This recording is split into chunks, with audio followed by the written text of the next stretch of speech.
Hey, do you want a game like Asteroids, but jacked up on horse tranquilizers and cocaine?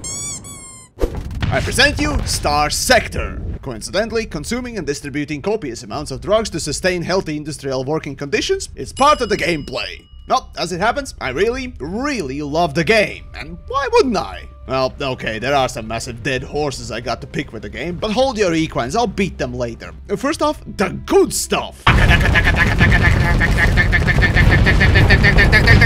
And today's video is sponsored by the Be My Tracker. By now, pretty much all of us have one or two webcams or even fully sized cameras laying about. Hell, we got one in our pockets at all times. So what if there was a way to increase your immersion of your favorite games using them? Presenting the Be My Tracker. Now, according to them, it's the first of its kind software-only tracker that does not acquire specific or dedicated hardware. You can use pretty much any camera you have, and for a very affordable price, you can pick this immersion-expanding program yourself. So, please use the referral link down below. For example, by using Be My Tracker, I can use my streaming camera, and while I'm filming and streaming, double it as an eye tracker too, which is rather cool to say the least. But wait, it only gets better. It has a demo version. Yep, that's right. If you just want to try it out for yourself before you buy, well, what are you waiting for? Oh, and in case you need help, want to share moments, or just chill, Be My Tracker invites you to visit their Discord. So, support companies that support my work.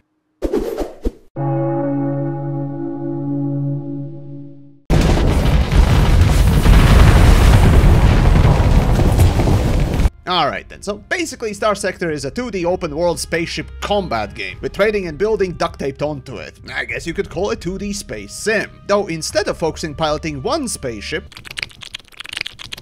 you get a squad of half-brain dead chimps to pilot the other 10 to 20 spaceships as you exterminate whoever's in your way of making reasonable amounts of money.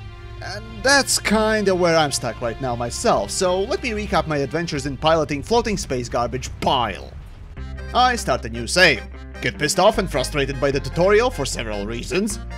After watching a YouTube tutorial, finally learn the basics of the game, because of course it's one of those types of games. After several battles and countless panic button abuses, saves coming, I amassed the maximum amount of ships I can deploy in a single battle. Now the supplies and fuel are constantly draining to a point that I think the game has infected me with so many parasites I could be reclassified as an independent ecosystem. However, for now I can survive and go pick up bigger and better ships.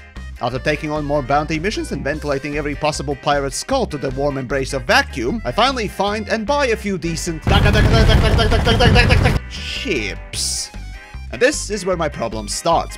Even though most enemy fleets I can handily introduce to the joys of explosions and rampant murder, my fleet eats up all the money in constant repairs, upkeep and fuel, that I'm left with barely any dollar to my name, meaning I'm making zero net profit.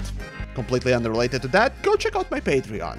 Anyways, my fleet is strong enough to survive most encounters. However, my fleet is also too fat to roll out anywhere outside of the core worlds to actually accomplish missions that are worth it. Now, while I could buy better, more efficient ships to outmuscle stronger enemies or at least save up on fuel and supplies, all my savings, just like Granny's pension, gets eaten up by the black void that is the upkeep and maintenance. Basically, my garbage pile fleet is a barely functioning alcoholic.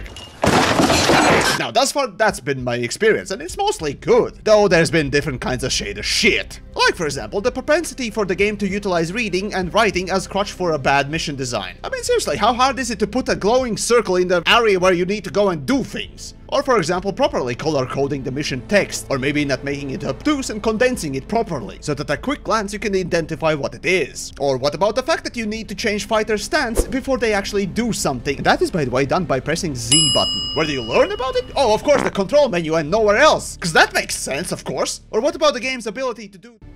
So, yeah, the game has loads of annoying and bad aspects. Like, for example, the AI, the useless piece of shit. But setting that aside, the game is genuinely amazing looking. I don't know, maybe it's my lizard brain, but there is something about the high contrast 2D cartoony art style that tickles the two leftover neurons after they survive the brain aneurysm caused by the frustrating AI. Ship designs truly are cool and frankly very unique looking while still remaining somewhat simplistic. That kind of design really is hard to pull off. And look at that, there are plenty of them. I just love every single one of them. Then of course there's also the overall universe art style, which makes the game vibrant and yet not overbearing. Those asteroid rings moving at different speeds, oh, it just looks so good! Also the fact that hyperspace looks like hentai tentacle dimension only gets better thanks to seductive deep purple color scheme. And yeah, of course, Faster Than Light already nailed the visual art style for this type of a game, while Starsector, it is different, still it somehow feels similar, and very much just as fun to look at as it is to play. Seriously, I almost stopped editing because I went back to record some B-reel, skipped 30 minutes later like a heroin addict. I'm inseparable from the digital crack. That is my misbegotten wayward space flotsam I call a spaceship fleet. And as for the gameplay, the open world is living, breathing universe with actual live economy that you can directly impact, while AI factions are vying for the control over the Starsector itself. And you know, it's kinda funny that the game is nearly 15 years old and still in development and still dares to call itself early access, while selling itself for, what, $15? While being made by, what, 4 guys? Honestly, at this point it puts so many, especially modern quintuple A slop they call mainstream games to utter and complete shame. Now, of course, these are just my first impressions, at least for the most part, and I still suck at the game. Still, it immediately stands apart and is worth a try. It's also hilarious that to this day Starsector is not on Steam and instead is using some prehistoric payment website to sell itself. Guys, your game is great. Time to jump on Steam. Time to expand. Please, the game deserves more eyeballs. This digital crack is taking up my free time and others must experience it too.